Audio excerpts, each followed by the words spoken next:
Well, interesting in the news today. Trump's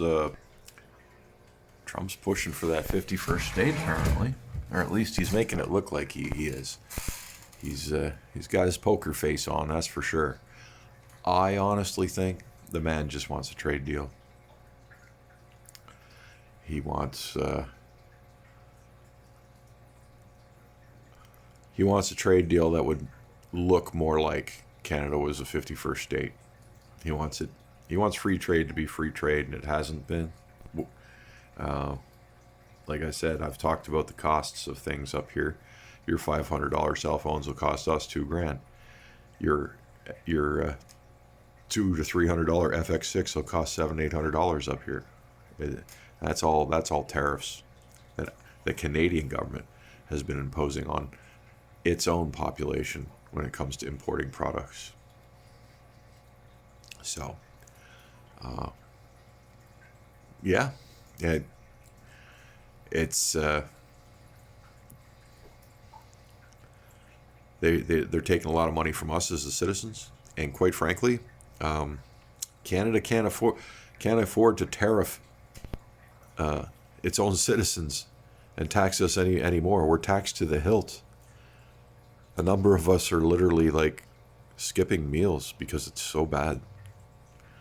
And he's Trump's got them by the gonads. He really does. He's got them by the gonads. The part that's going to scare all the Canadians is how would it be restructured? I mean, we have a completely different social system. We have a different style social safety net. Then there's the whole, you know, Medicare situation. There's been no plans up here. You know what I mean? Like, how would coverage work? They pretty much have to leave the Canadian system intact and just switch the dollar. And then very slowly over a period of time, like I'm talking like probably a decade, start, switching the Canadian systems into more Americanized systems. But I'm sure they have a plan. You wouldn't be able to just throw the switch and then switch Canada over to American-styled hospitals and American-styled social safety nets, because they're so vastly different structures. It couldn't happen overnight.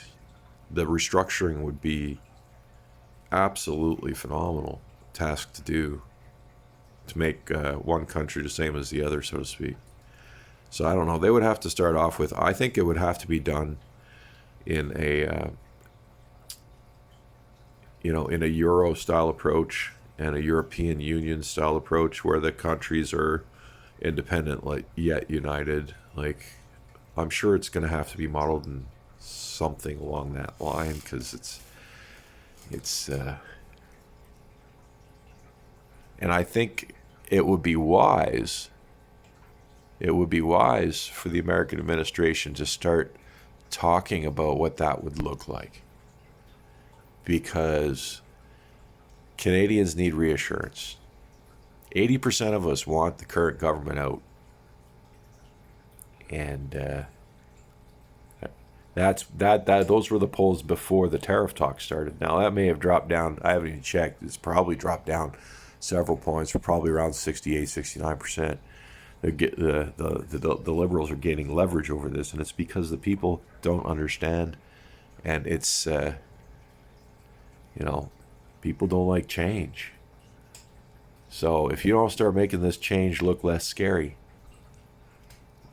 what Donald Trump's going to do is ensure the Liberals win the next election, and he's really got to give that some thought, and he's really got to focus more on reassuring the Canadian public, because we're all going to be worried about, what's the blowback? What's going to happen to us all? What's going to happen to our housing market? What's going to happen to our rents? How's that all going to be rectified?